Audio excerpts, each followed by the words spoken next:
Okay, guys. Keep your heads up. Keep your punches up. No holding. Okay? Touch gloves.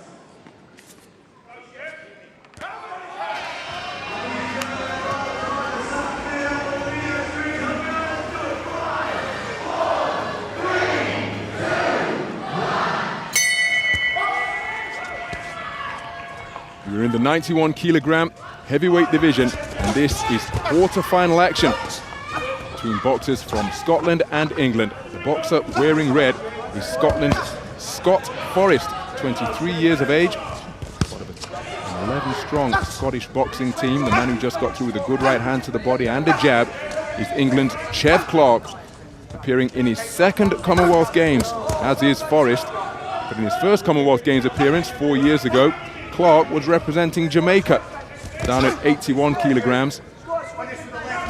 Now representing England, as he did at the European Championships last year, where he came away with a silver, and the World Championships, where he was a quarter-finalist, losing to the eventual gold medalist Landy Cheavon. That's the cracking right hand from Forrest. And these two men know all about one another because they met in the semi-finals of the British Championships 2 years ago, and on that occasion it was the man in red who prevailed on a split decision victory en route to the British title. On paper, this is going to be a cracking contest. I mean, they're both GB boxers. They're both in the GB squad. They train together, they spar together, week in, week out. In Sheffield, the EIS, you know, add to that, you know, it's an England-Scotland rivalry, which always produces fireworks, as we know, and they know each other inside out. And they're two boxers who don't like to take a backward step. They're both front foot boxers, mid and short range men. There's that right hand over the top. That's a good shot from Clarke. He's caught Forrest there with a super punch. So it really has the makings of a cracking contest, this one. And they would have looked for each other which side of the draw. They'd probably prefer to box in the final, but the way it's gone, they're meeting here in the quarters. No seeding in this draw. This is the first bout of the tournament. Day 6 of the boxing tournament. First bout for Chev Clarke, having had a bye in the opening round. Scott Forrest was a very impressive winner over Eli Ochola of Kenya in his first preliminary round contest. I think Forrest is still feeling the effects of that right hand. He's recovered now, or just recovered, should I say. But before that, he was on that front foot, but now, again, he gets caught with the right hand, so he's a little bit weary, is Forrest. But Forrest has got to keep his left hand a little bit higher. He's open to that right hand over the top. He's a powerful man himself, is Scott Forrest, and that's the shot he likes to throw. But his left hand has just drifted slightly in this round, and he's been caught with a couple of good right hands. Both of these men, power punchers, capable of turning a fight with one single shot. Good work to the body from Clarke. Forrest backed up to the ropes. A fantastic opening round of boxing. Both men enjoying success, but Clarke getting through with a couple of eye-catching right hands.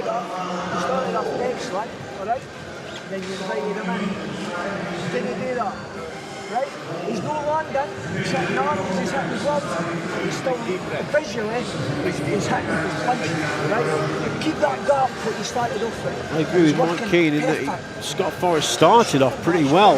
A good right hand from him. This was right at the start of the round, but then Chev Clarke came back, catches Forrest with a good right hand there, then kept the attack going. And it took a while for Forrest to actually recover from this shot. And then again at the end of the round, another right hand comes from Clarke. Good shot there. So he may have just nicked that round, Clarke. A good start from Forrest, and he'll want to pick up this second round how he started the first.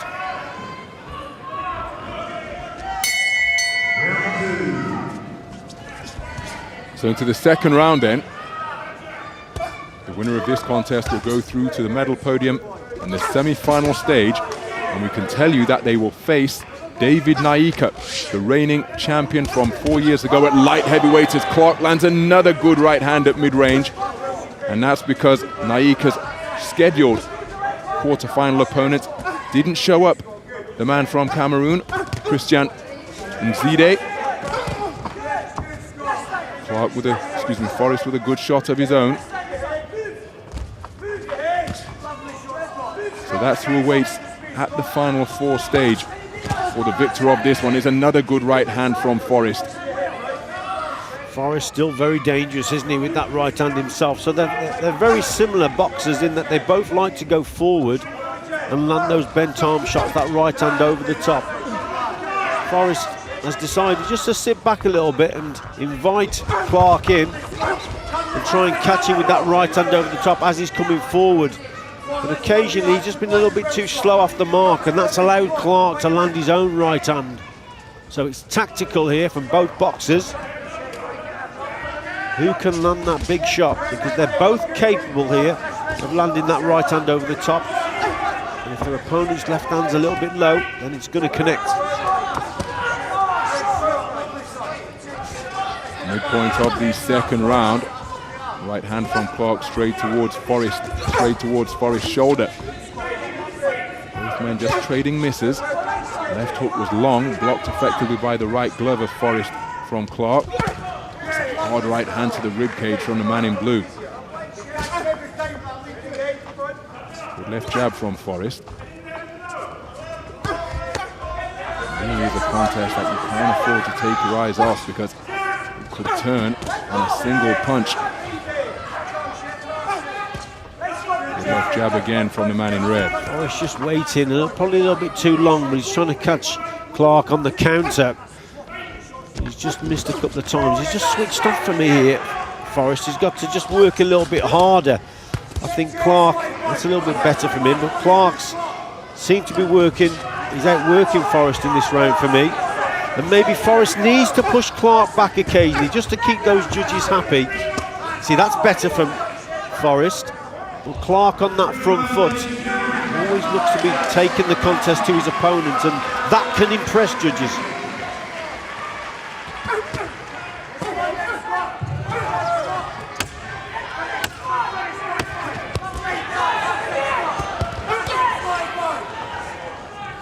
Oh, that's a good right hand from Forrest. Prior to that, plenty of the punches were being blocked that were being fired from both boxers, but what an eye-catching right hand from Forrest in the closing stages.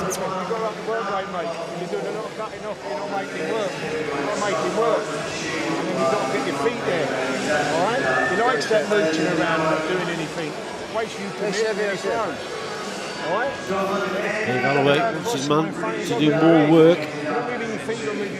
Just missed with that right hand there, didn't he? But right at the end of the round, he shows you that Scott Forrest is still very, very dangerous.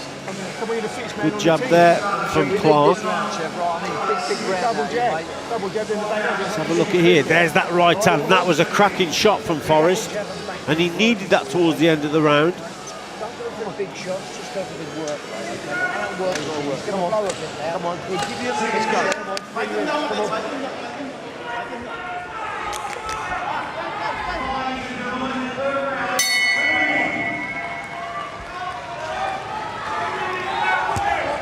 So into the third and final round then. What is a keenly contested 91-kilogram heavyweight quarter-final. Boxers from Scotland and England in search of a place on the medal podium. Dave Holloway, the England coach, along with Lee Pullen, telling Chev Clarke that they're looking for work rate. Never mind the big punches, he's got to get busy. You hear Mike Keane in that corner there just shouting, "Keep your distance, Scott." So he wants his boxer to box on the back foot and bring Clarke onto that right hand. I just heard him again. He's quite happy with that type of work. The English corner want their man to work a little bit harder, force the fight, force the pressure, sustain it. Really is a game of cat and mouse, this one. Well, they know each There's other. a Oh, good right hand from Chev Clarke. And Forrest covering up, he's being forced backwards to the ropes. Now, is he playing possum or was he badly hurt by that? Chev Clarke sensing that his man is in a little bit of jeopardy here, and he's going to work winging away with that right hand. Forrest appears to be badly hurt. Approaching the midpoint of the third and final round, his legs are beginning to betray him, and Clarke is all over him. Can he find the accuracy? Can Clarke find the finish. Can Forrest survive this crisis? He just switched off, didn't he, Forrest, and just dropped his hands a little bit, and Clarke came across with a super right hand, and now Clarke again, he's going for the finish here. Forrest has got to either grab his opponent or move. He keeps getting caught by that right hand. Clubbing punches being winged in. There's a left hook from Clarke, but a right hand from Forrest. Big punches being dug in, but Forrest is still not on steady legs. There's a peach of a right uppercut, swiveling the head of Clarke. He's not happy about the standing count, but he can hardly hold his stance. This could get stopped at this portion. Referee James Beckles with a close look into the eyes of Scott Forrest. Just over 40 seconds to go. Forrest has got to keep those hands up now, Ronald, especially the left hand. Clarke's going to come for him. He looks for that right hand over the top.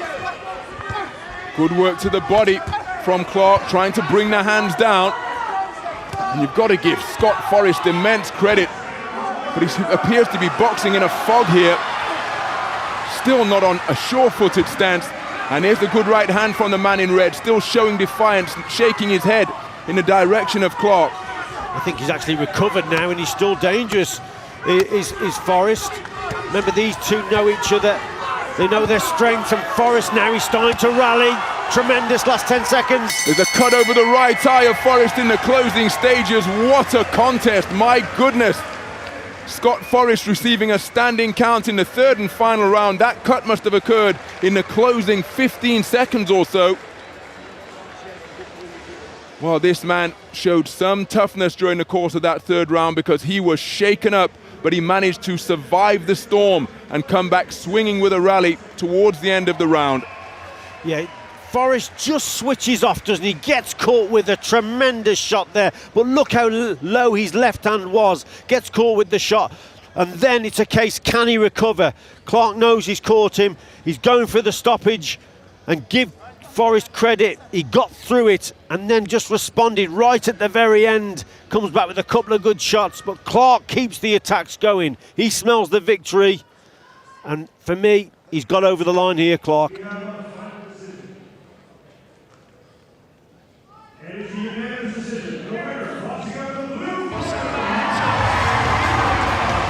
And Chev Clarke, the European Championship silver medalist, has got himself a Commonwealth Games medal. He's got at least bronze here, having defeated Scott Forrest on a 4-0 points verdict. The judge from Ireland having it all square at 28 points apiece. A warm embrace from Lee Pullen, but it's Clarke who goes through to face off against David Naika in the semi-final stage. What a contest that promises to be. But Dave Alloway and Lee Pullen absolutely delighted, as is Clarke. That's 9 of us in the quarterfinals, baby. You know how we do. Indeed, that is how you do. You get yourself a Commonwealth Games medal. What colour will it be? He's facing off against the reigning light heavyweight champion who has since moved up to heavyweight. That contest scheduled to take place on the 13th of April in the afternoon session. And here is confirmation of the final four who will battle for a place in the gold medal bout in the heavyweight division. Tremendous performance from Clarke, considering he's had to wait so long for his first contest. The bye didn't do him any favours at all, and then he's in against his friend really from GB Boxing, both in the same GB squad. They know each other inside out, and it was quite a close contest with Clarke coming home with the better shots, and in the end Forrest switching off, gets caught with that tremendous right hand over the top, and then it was just it was a fantastic last couple of minutes, wasn't it? But all credit to Clarke for getting home and winning that contest. Tremendous stuff through to the semis. So we will leave you with images of what has been a terrific session of boxing here in session 11 from the Oxenford studios. 16 bouts were scheduled, only 15 of them entered the ring because the man from Cameroon, Christian Nzie, did not show up for his quarter-final against David Naika. But in the 15 bouts that were contested, we saw some fantastic action. Make sure you join us, 9:30 UK time for session 16, where another 12 quarter-final bouts are scheduled. From Richie Woodall and Ronald McIntosh, we'll see you again very soon.